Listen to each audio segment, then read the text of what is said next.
This is GARIS Essays, that is 2-3 page opinion pieces on topics such as species dominance, the global state, politics, femtotech, religion, society and education, written by and read aloud by Prof. Dr. Hugo de GARIS.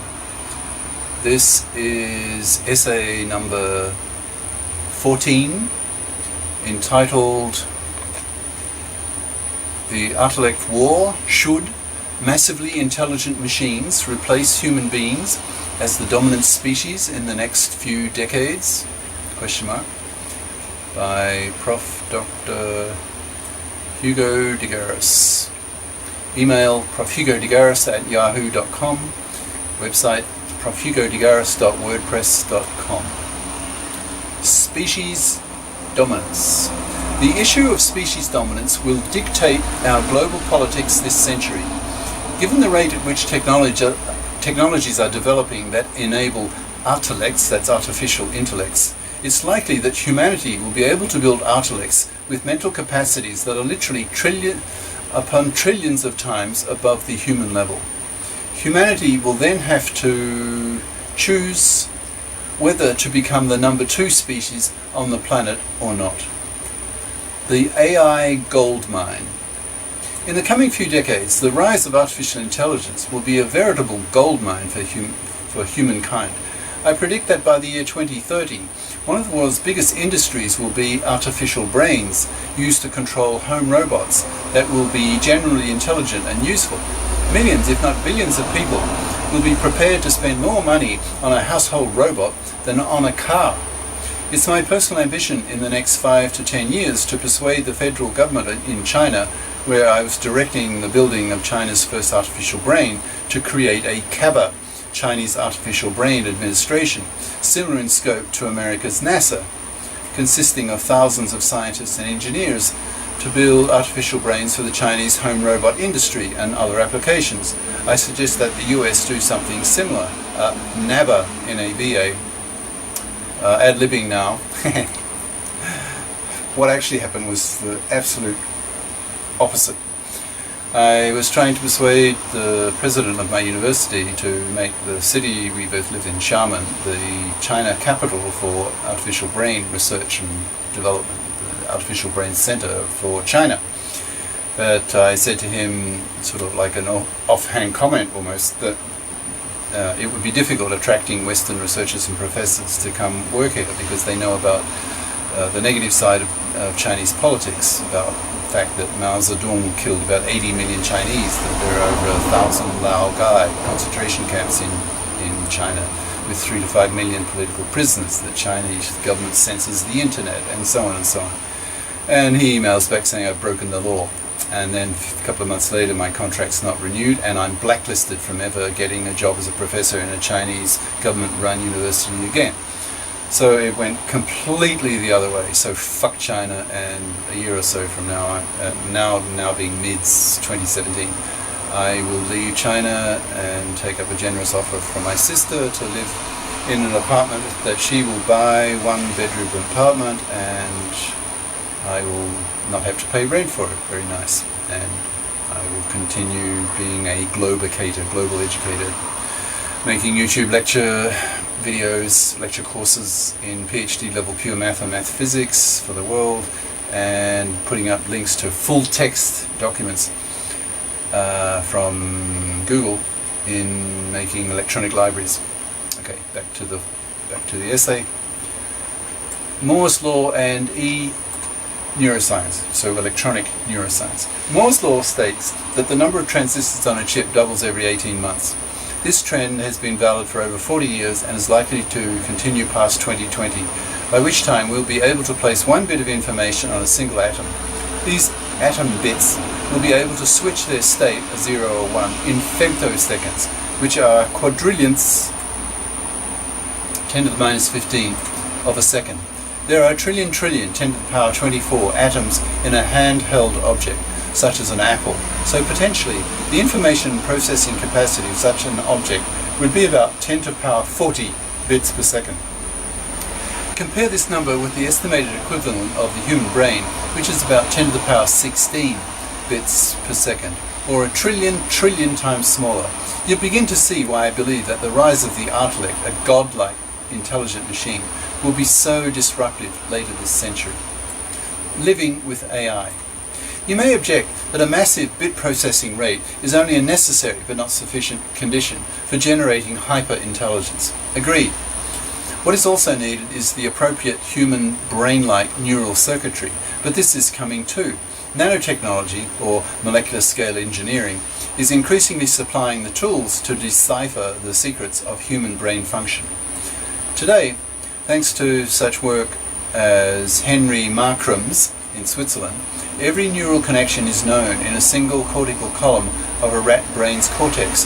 A rat has about 1,000 such columns, each consisting of about 10,000 highly interconnected neurons, and the human brain contains about 1 million.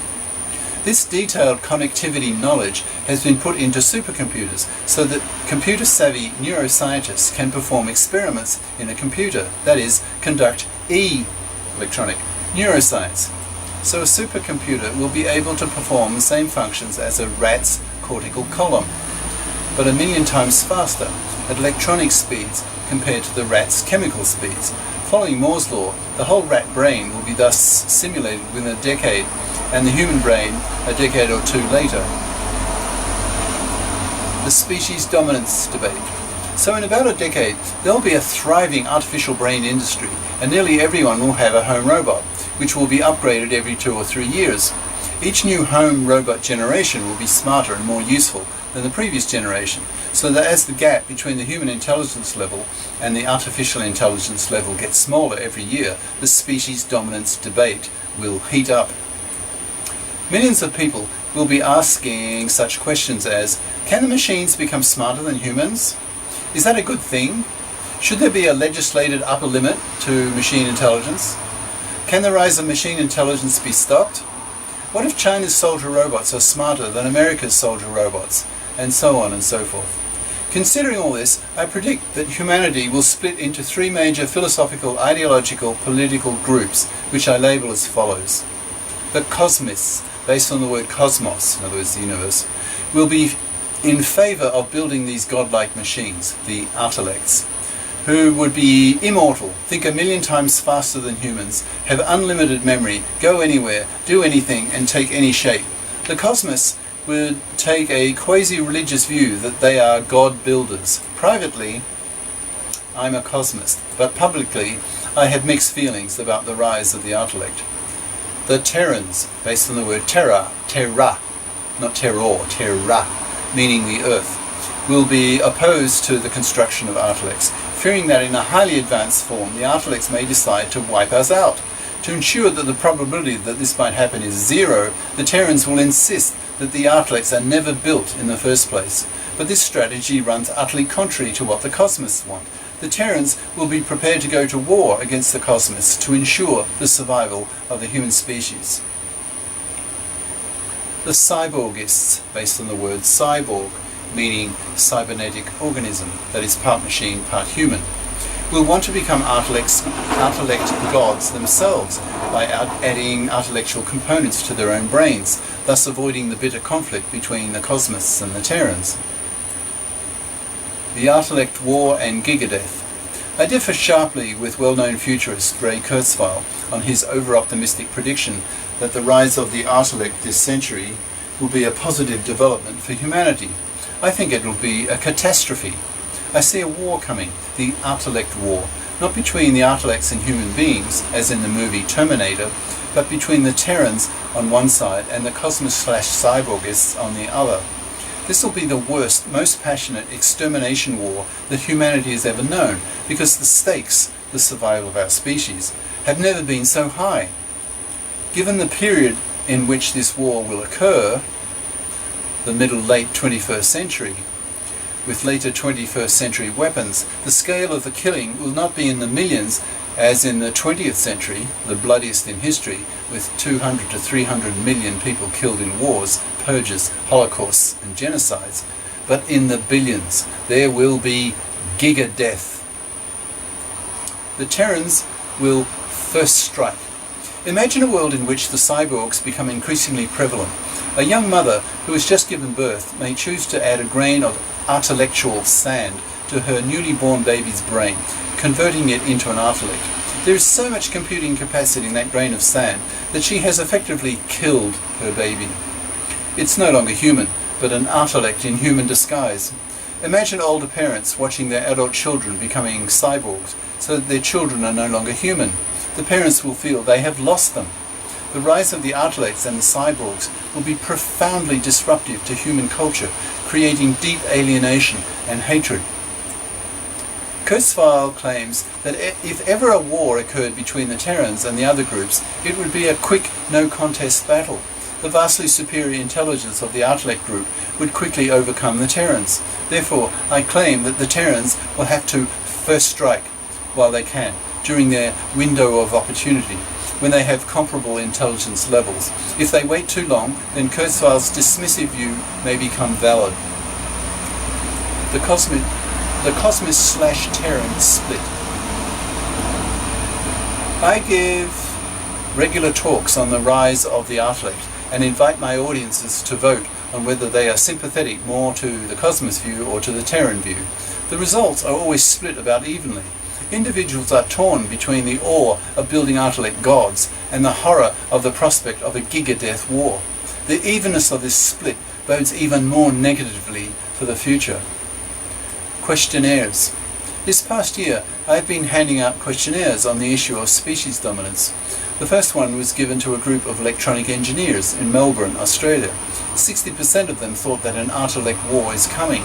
Even half of the members of the various transhumanist organizations, who usually think that an Artelect war is improbable, think that the rise of Artelects would pose an existential risk to human beings. So the future looks pretty gloomy. Even half of the members think existential risk. Is the Artelect war avoidable? If an Artelect war killing billions of people occurs in the late 21st century, then young people alive now will probably still be alive to be part of it, and therefore will probably be killed in it. This is such a depressing prospect that it's understandable that much effort in the transhumanist research community is devoted to trying to make Artelects human-friendly. Some brain builders think that it may be possible to make Artelects so that they remain friendly towards human beings, even once they have modified themselves into vastly superior creatures. Personally, I'm extremely skeptical that this is possible. The early Artelects, still a bit dumber than their human programmers, could be made to be human-friendly, but once they start performing evolutionary engineering experiments on parts of themselves to increase their capacities, there will be no way to ensure the outcome.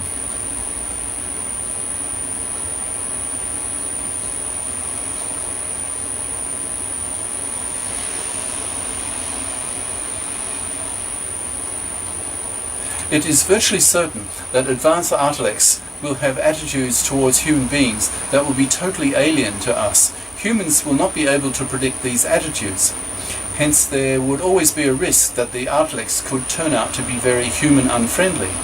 Therefore, Terran politicians will not tolerate the construction of superhuman Artelects, and in the limit will go to war against the Cosmos/Cyborgists to stop the rise of the Artelect. Another approach to avoiding an Artelect war is to have all human beings become cyborgs.